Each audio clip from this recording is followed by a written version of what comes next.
پچھلے لیسن میں ہم نے ڈائریکٹ میتھڈ کا جائزہ لیا اور اس کی تشریح سمجھی۔ امید ہے کہ آپ سمجھ گئے کہ اس میتھڈ سے کیا مراد ہے۔ دوسرا طریقہ جس کا کہ ہم پہلے بھی ذکر کر چکے ہیں دا گرامر ٹرانسلیشن میتھڈ ہے۔ اب اس کو دیکھ لیتے ہیں۔ گرامر ٹرانسلیشن میتھڈ میں learning is largely done by translation to and from the target language. Grammar rules are to be memorized and long lists of vocabulary learned by heart. There is little or no emphasis placed on developing oral ability. اب اس سے کیا مراد ہے؟ اس طریقہ کار میں زیادہ تر مشق اپنی زبان سے مطلوبہ زبان اور مطلوبہ زبان سے اپنی زبان میں ترجمہ کے ذریعے کی جاتی ہے۔ یعنی سیکھنے کے عمل کے دوران جو زیادہ پریکٹس ہوتی ہے، مشق ہوتی ہے، وہ اس بنیاد پر ہوتی ہے کہ آپ کو ترجمہ کرنے کی صلاحیت حاصل ہو جائے، صحیح طور پر ترجمہ کرنے کی صلاحیت ہو جائے اپنی زبان سے اس زبان میں جو کہ آپ سیکھ رہے ہیں، اور اس زبان سے اپنی زبان میں۔ اور گرامر کے قواعد اور ذخیرہ الفاظ زبانی یاد کرائے جاتے ہیں، جس کو کہ ہم رٹا لگانا بھی کہتے ہیں، کہ سمجھیں یا نہ سمجھیں لیکن اس کو بائی ہارٹ یاد کر لے، اس کو بالکل ازبر کر لے، زبانی یاد ہو جائے، اور بولنے کی صلاحیت پر نہ ہونے کے برابر توجہ دی جاتی ہے۔ ایک بار پھر پڑھ لیتے ہیں۔ اس طریقہ کار میں زیادہ تر مشق اپنی زبان سے مطلوبہ زبان اور مطلوبہ زبان سے اپنی زبان میں ترجمہ کے ذریعے کی جاتی ہے۔ گرامر کے قواعد اور ذخیرہ الفاظ زبانی یاد کرائے جاتے ہیں اور بولنے کی صلاحیت پر نہ ہونے کے برابر توجہ دی جاتی ہے۔ اور ہم نے اس طریقہ کار کو تفصیل سے دیکھا تو معلوم ہوا کہ یہ لیسٹ پروڈکٹیو میتھڈ ہے، یعنی سب سے کم نتائج دینے والا، سب سے کم فائدہ پہنچانے والا طریقہ ہے۔ اور انفارچونیٹلی، بدقسمتی سے ہمارے تعلیمی نظام کے اندر یہ طریقہ کار رائج ہے، اور پھر ہم اس بات کو سمجھنے سے قاصر نظر آتے ہیں کہ کیوں اس لنگوا فرینکا یعنی اس عالمی زبان کو سیکھنے میں کمزوری ہے۔ اگرچہ کسی بھی قوم کو ترقی کرنے کے لیے انگریزی سیکھنا ضروری نہیں ہے، لیکن انگریزی زبان کیونکہ لنگوا فرینکا ہے، عالمی زبان ہے، تو اس لیے آپ اپنی صلاحیتوں کو، اپنے بزنس کو، اپنی گڈز اور سروسز یعنی مصنوعات اور خدمات کو اگر عالمی سطح پر لے کر جانا چاہتے ہیں تو اس کے لیے ضروری ہے کہ جو بھی رائج عالمی زبان ہے وہ سیکھی جائے۔ 700 سال تک تاریخ میں اس چیز کا ثبوت ملتا ہے کہ عربی زبان جو ہے وہ عالمی زبان تھی تقریباً 7ویں صدی سے 13ویں صدی تک، لیکن اب پچھلے 300 سال سے اگر انگریزی زبان ہے تو ظاہر ہے کہ اس کے سیکھنے کی ضرورت صرف زبان کی حیثیت سے ہے، اس کو کلچر کے طور پر سیکھنے کی ضرورت نہیں ہے۔ لیکن اس طرح کے طریقے کو اختیار کرنے سے جو نتائج ہیں وہ ہمارے سامنے ہیں کہ ایم اے انگلش لٹریچر بھی جو لوگ کر لیتے ہیں وہ بھی روانی کے ساتھ نہ انگریزی بول سکتے ہیں اور نہ سن کر سمجھ سکتے ہیں۔ تو یہ ہمارا دوسرا طریقہ کار تھا دا گرامر ٹرانسلیشن میتھڈ، جس کے بارے میں ہم نے واضح کر دیا کہ یہ وہ طریقہ ہے جس کے ذریعے سے کہ آپ اسکولز میں، کالجز میں اور یونیورسٹیز میں انگریزی پڑھتے ہیں۔ پچھلے سبق میں ہم نے دا گرامر ٹرانسلیشن میتھڈ کو سمجھا کہ یہ رائج نظام ہے اور یہ کیا ہے اور کس طرح سے کام کرتا ہے، اس کے نقصانات کیا ہیں۔ تھوڑا سرسری سا جائزہ ہم نے اس کا لیا تھا، آگے چل کے مزید تفصیل انشاءاللہ اس کی آئے گی۔ اس کے بعد ہمارے پاس ہے آڈیو لنگول میتھڈ ہے۔ یہ کیا ہے؟ The theory behind this method is that learning a language means acquiring habits. There is much practice of dialogues of every situation. New language is first heard and extensively drilled before being seen in its written form. اب دیکھ لیتے ہیں کہ اس سے کیا مراد ہے۔ Audio lingual method یعنی سن کر اور بول کر سیکھنے کا جو طریقہ ہے، اس طریقہ کار کے پیچھے نظریہ یہ ہے کہ زبان سیکھنا ایسے ہی ہے جیسے عادات کو سیکھنا۔ اس طریقہ کار میں مختلف حالات کے مکالموں کی مشق کروائی جاتی ہے۔ نئی زبان کو پہلے سنا جاتا ہے اور پھر اس کو تحریری شکل میں دیکھنے سے پہلے اس کو بولنے کی بہت زیادہ مشق کروائی جاتی ہے۔ یعنی اس طریقہ کار میں سننے اور بولنے کی صلاحیت کو بہتر بنانے پر بہت زیادہ توجہ دی جاتی ہے، اور اس سے پہلے کہ آپ تحریری شکل میں زبان کو دیکھیں آپ کو اس قابل بنا دیا جاتا ہے کہ آپ سن کر سمجھ بھی رہے ہوتے ہیں اور اچھے طریقے سے بات کرنے پر بھی عبور حاصل کر چکے ہوتے ہیں، اور اس کے لیے آپ کو مختلف حالات کے مکالموں کی مشق کروائی جاتی ہے۔ مختلف سچویشنز کے اندر، جیسے آپ بازار میں ہیں، آپ گھر میں ہیں، آپ کسی مہمان سے بات کر رہے ہیں یا راہ چلتے کسی سے آپ کا مکالمہ ہو رہا ہے تو اس طرح کی پریکٹس کرائی جاتی ہے، مشق کرائی جاتی ہے تاکہ آپ اچھی طرح سے سننے اور بولنے کی صلاحیت کو حاصل کر پائیں۔ ظاہر ہے کہ ہمارے تعلیمی نظام کے اندر ایسے کسی طریقے کا جامع طور پر استعمال نظر نہیں آتا۔ جزوی طور پر اگر کہیں کوئی ایسی ایکسرسائز کروائی جائے تو وہ ایک الگ بات ہے، لیکن رائج نظام میں یہ چیز آپ کو عمومی طور پر نظر نہیں آئے گی۔ پچھلے لیسن میں ہم نے آڈیو لنگول میتھڈ کو دیکھا کہ یہ میتھڈ کیا ہے اور اس سے کیا مراد ہے۔ چوتھے نمبر پر ہمارے پاس ہے دا اسٹرکچرل اپروچ، اس سے کیا مراد ہے یہاں دیکھ لیتے ہیں، تھوڑا سا مزید قریب آ جاتے ہیں۔ The structural approach is based on the belief that in the learning of a foreign language, mastery of structure is more important than the acquisition of vocabulary. This approach employs techniques of the direct method of teaching, but the use of translation is not wholly discarded.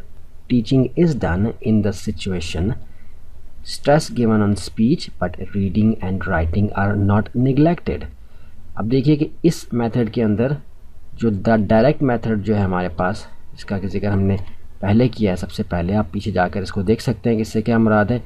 اس کا بھی استعمال کیا جاتا ہے لیکن کچھ اضافی صفات بھی اس کے اندر ہیں، اس کو یہاں دیکھ لیتے ہیں۔ یہ نقطہ نظر اس سوچ پر مبنی ہے کہ غیر ملکی زبان سیکھنے میں الفاظ کے ذخیرے سے زیادہ جملے کے ڈھانچے کو سمجھنا اور اس میں مہارت حاصل کرنا زیادہ ضروری ہے۔ اس نقطہ نظر میں تدریس کے براہ راست طریقوں کو استعمال کیا جاتا ہے، لیکن ترجمہ کا استعمال مکمل طور پر رد نہیں کیا جاتا اور پڑھنا اور لکھنا بھی نظر انداز نہیں کیا جاتا۔ یعنی دا ڈائریکٹ میتھڈ میں آپ دیکھ رہے ہیں کہ کچھ چیزیں جو اگنور ہو رہی ہیں وہ اس میں اگنور نہیں ہوتی، اگرچہ اس کو بھی اس میں استعمال کرتے ہیں، اور اس طریقے میں نقطہ نظر یہ ہوتا ہے کہ ذخیرہ الفاظ سے زیادہ جملے کے ڈھانچے کو، یعنی جملے کے اندر الفاظ کی ترتیب کو سمجھنا زیادہ ضروری ہے۔ تو اسی لیے اس نقطہ نظر میں تدریس کا براہ راست طریقہ جو کہ ڈائریکٹ میتھڈ ہے اس کو بھی استعمال کیا جاتا ہے، لیکن ترجمہ کا استعمال مکمل طور پر رد نہیں کیا جاتا۔ یعنی ایسا نہیں ہوتا کہ اس چیز پر پابند کر دیا جائے کہ صرف اس زبان میں ہی بات کرنی ہے، استاد نے بھی اور شاگرد نے بھی، جیسا کہ پہلے ذکر ہوا تھا اس میں ترجمے کا بھی استعمال کیا جاتا ہے اور پڑھنا اور لکھنا بھی نظر انداز نہیں کیا جاتا۔ یعنی اس عمل کے دوران اس کی مشق بھی کرائی جاتی ہے تاکہ جو زبان کی چاروں چیزیں ہیں، لکھنا، پڑھنا، سننا، بولنا، وہ ساتھ ساتھ ڈیولپ ہوں۔ تو یہ نمبر 4 ہمارا دا اسٹرکچرل اپروچ تھا، ڈھانچے کو سمجھنے کا نظریہ، یعنی ڈھانچے کو سمجھنا، جملے کے ڈھانچے کو سمجھنا اس میں سب سے زیادہ اہمیت کا حامل ہوتا ہے۔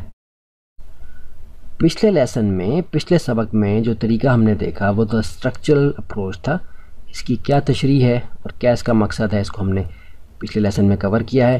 نمبر 5 پر ہمارے پاس ہے سجیسٹوپیڈیا۔ The theory underlying this method is that a language can be acquired only when the learner is receptive and has no mental blocks. By various methods, it is suggested to the student that the language is easy, and in this way, the mental blocks to learning are removed. سجیسٹوپیڈیا یعنی مشاورت اور ترغیب کے ذریعے سے پڑھانے کا طریقہ۔ اس طریقہ کار کا بنیادی نظریہ یہ ہے کہ زبان صرف اسی صورت میں سیکھی جا سکتی ہے جب سیکھنے والے کا ذہن اس کو قبول کرنے کو تیار ہو اور اس میں کوئی رکاوٹ بھی نہ ہو۔ رکاوٹ سے مراد مینٹل بیریئر ہے، یعنی ذہن میں کوئی خوف ہوگا، اس کے مشکل ہونے کا خیال ہوگا تو وہ رکاوٹ پیدا کرے گا۔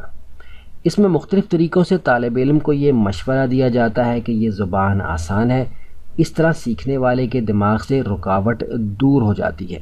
یعنی اس نظریے کے مطابق اگر سیکھنے والے کے ذہن میں یہ خوف ہوگا کہ یہ زبان بہت مشکل ہے، اس کو سیکھنا آسان نہیں ہے، اس کو سیکھنے میں بہت وقت لگے گا اور بہت مشقت اٹھانی پڑے گی، تو یہ سارے خیال اور ایسی سوچ اور ایسی فکر اس کے ذہن میں سیکھنے کے عمل کے راستے میں رکاوٹیں پیدا کر دیں گے، جس کو کہ یہاں مینٹل بیریئرز کہا گیا ہے۔ اور یہ خیال کیا جاتا ہے کہ اس میں مختلف طریقوں سے اگر طالب علم کو یہ مشورہ دیا جائے، اس بات کی ترغیب دی جائے، یہ بات سمجھائی جائے کہ یہ آسان ہے، کوئی اتنا مشکل نہیں ہے، تم کر لو گے، سب کر لیتے ہیں، اس طرح کی باتیں اگر کی جائیں گی، اس بات کا یقین دلایا جائے گا کہ یہ اتنا مشکل نہیں ہے، تو اس سے سیکھنے والے کے ذہن سے رکاوٹیں، مینٹل بیریئرز جو ہیں، جو خوف اور فکر ہے، وہ دور ہو جائے گی، جس کی وجہ سے سیکھنے کا عمل اس کے لیے آسان ہو جائے گا۔ تو اس طرح سیکھنے والے کے دماغ سے رکاوٹ دور ہو جاتی ہے۔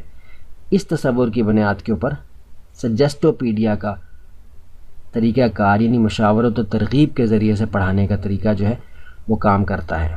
اور ظاہر ہے کہ اس طریقے کو اگر مکمل طور پر نہیں لیکن جزوی طور پر ہم اختیار کر سکتے ہیں، ہم اس بات کا تصور ذہن میں لا سکتے ہیں کہ سب کر لیتے ہیں، ہم بھی کر لیں گے، بس باقاعدگی کے ساتھ کچھ مختصر سا 5-10 منٹ کا وقت بھی اگر آپ مشق کرنے کو دیتے ہیں کسی بھی زبان کے حوالے سے، تو صرف 1-1.5 مہینے کے اندر ہی رزلٹس آپ کو ملنا شروع ہو جاتے ہیں، نتائج آپ کے سامنے آنا شروع ہو جاتے ہیں۔ تو یہ تھا ہمارا نمبر 5 پر ذکر کیا گیا سجیسٹوپیڈیا کا طریقہ۔ پچھلے لیسن میں ہم نے نمبر 5 پر موجود سجیسٹوپیڈیا کو دیکھا تھا۔ اب نمبر 6 پر ہمارے پاس ٹوٹل فزیکل رسپانس TRP کا طریقہ ہے۔ اس کی کچھ تشریح دیکھ لیتے ہیں اور پھر اس کی کچھ تفصیل آگے چل کے دیکھ لیں گے۔ تھوڑا قریب آ گئے۔ TRP works by having the learner response to simple commands such as stand up, close your book, go to the window and close it. The method stresses the importance of oral comprehension. Total physical response is a language teaching method built around the coordination of speech and action. It attempted to teach language through physical activity. The main objective of this method was to teach communication, since comprehension is the most important aspect when learning a foreign language. The ultimate aim was to teach basic speaking skills. اب دیکھ لیتے ہیں کہ اس سے کیا مراد ہے۔ Total physical response یعنی کل جسمانی مشق کا طریقہ، اس کو کہ TPR بھی یہاں لکھا ہوا ہے۔ TPR میں سیکھنے والے کو سادہ الفاظ میں ہدایات دی جاتی ہیں، جیسے تم کھڑے ہو جاؤ، اپنی کتاب بند کرو، کھڑکی پر جا کر اسے کھولو وغیرہ۔ یہ طریقہ کار زبانی ہدایات سمجھانے پر زیادہ زور دیتا ہے۔ کل جسمانی مشق زبان کی تدریس کا ایسا طریقہ ہے جو قول و فعل کی ہم آہنگی کے ارد گرد بنایا گیا ہے۔ اس میں جسمانی سرگرمی کے ذریعہ زبان سکھانے کی کوشش کی جاتی ہے۔ اس طریقہ کار کا بنیادی مقصد عملی طور پر ایک دوسرے سے رابطے کی تعلیم دینا ہے، جس کے ذریعے سے کہ بنیادی بول چال سیکھنا مقصود ہوتا ہے۔ تو ٹوٹل فزیکل رسپانس کے طریقہ کار میں بولنے کے ساتھ ساتھ عملی مشق بھی کرائی جاتی ہے۔ جیسے اگر آپ کسی کو کہیں گے اور ساتھ اس سے کروائیں گے کہ اپنی کتاب بند کر دو اور ساتھ اس کو کہیں گے کہ بند کرو، تو پھر ظاہر ہے کہ اس کو یہ ذہن میں آ جائے گا کہ اس سے کیا مراد ہے، یعنی کلوز یور بک، اور آپ نے کتاب بند کر کے اس کو دکھائی اور اسی طرح کرنے کو کہا، تو یہ بولنا بھی ہے اور عمل بھی کرنا ہے، جس کا کہ یہاں ذکر ہے کہ کل جسمانی مشق زبان کی تدریس کا ایسا طریقہ ہے جو قول و فعل کی ہم آہنگی کے ارد گرد بنایا گیا ہے۔ آپ دیکھتے ہیں کہ جزوی طور پر کبھی کسی استاد کو آپ نے ایسا کرتے دیکھا ہوگا، لیکن عمومی طور پر یہ طریقہ کار اختیار نہیں کیا جاتا۔ پچھلے لیسن میں ہم نے ٹوٹل فزیکل رسپانس کا جو طریقہ ہے اس کے بارے میں معلومات حاصل کی۔ 7ویں نمبر پر ہمارے پاس ہے کمیونیکیٹو لینگویج ٹیچنگ CLT۔ اس کو دیکھ لیتے ہیں۔ The focus of this method is to enable the learner to communicate effectively and appropriately in the various situations. The content of CLT courses are functions such as inviting, suggesting, complaining, or notions such as the expression of time, quantity, location. Objective of this method was to acquire communicative proficiency rather than master some linguistic structure. اب اس کی کچھ تشریح دیکھ لیتے ہیں۔ اس طریقہ کار کا مقصد مختلف حالات میں مؤثر اور مناسب طور پر بات چیت کرنے کو سیکھنا ہے۔ CLT جس سے کہ مراد کمیونیکیٹو لینگویج ٹیچنگ ہے، یعنی بات چیت کی زبان کا سیکھنا۔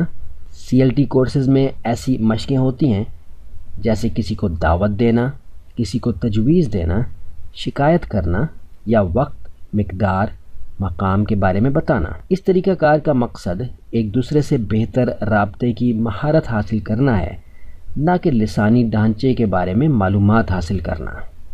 یعنی یہ بھی ایک پریکٹیکل اپروچ ہے کہ مختلف صورتحال میں جو بات آپ نے کرنی ہے، جیسے اگر آپ نے کسی کو دعوت دینی ہے، کسی کو کوئی تجویز دینی ہے یا کسی سے کوئی شکایت کرنی ہے، تو اس بارے میں آپ اچھے طریقے سے بات کر سکیں، یا کسی کو وقت بتانا ہے یا مقدار یا مقام کے بارے میں بات کرنی ہے تو آپ یہ کر سکیں۔ اس طریقہ کار کا مقصد ایک دوسرے سے بہتر رابطے کی مہارت حاصل کرنا ہے، نہ کہ لسانی ڈھانچے کے بارے میں معلومات حاصل کرنا۔ دراصل ہوتا یہ ہے کہ طریقہ کوئی بھی اختیار کیا جائے، جملے کے ڈھانچے کو سمجھنا اور دیگر صورتحال میں بات کرنے کی صلاحیت حاصل کرنا خود سے ہو جاتا ہے۔ اصل بات یہ ہے کہ آپ باقاعدگی کے ساتھ مشق کر رہے ہوں۔ تو یہ ہمارا تھا کمیونیکیٹیو لینگویج ٹیچنگ یعنی CLT کا طریقہ۔